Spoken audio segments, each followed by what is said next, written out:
Deuteronomy chapter 6, verses 4 to 9.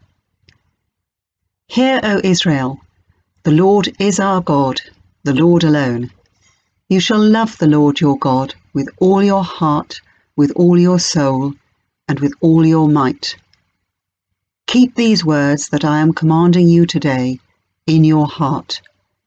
Recite them to your children, and talk about them when you are at home and when you are away, when you lie down and when you rise. Bind them as a sign on your hand.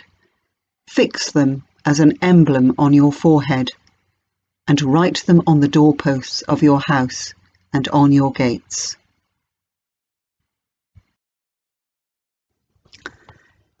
Deuteronomy chapter 6, verses 4 to 9 is known as the Shema,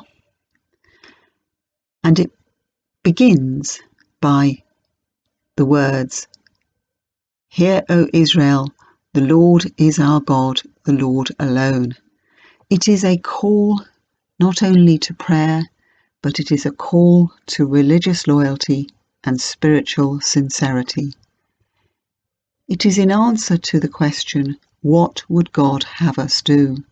And here we have very simply and straightforwardly spelt out for us what we are required to do. Love the Lord our God with all our heart, with all our soul, and with all our might. And we are further told to keep these words in our hearts. So these words must inhabit us and inform whatever we do, think and feel, no matter how difficult.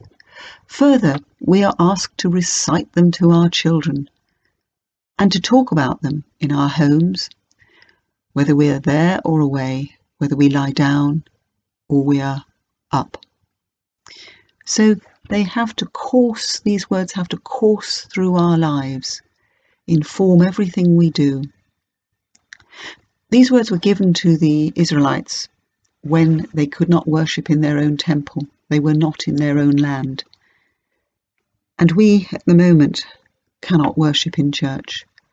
And yet we can still try and love the Lord our God with all our heart, with all our souls, and with all our might. It's encouraging, this passage, because it knows that we are being asked something very difficult.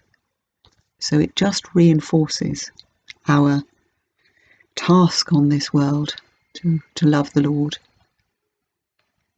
And if we are able to do so and live in the love of the Lord, then all else will follow. Our decisions, our discernments, our actions will come out of those first sentences. The Lord is our God, the Lord alone. Amen.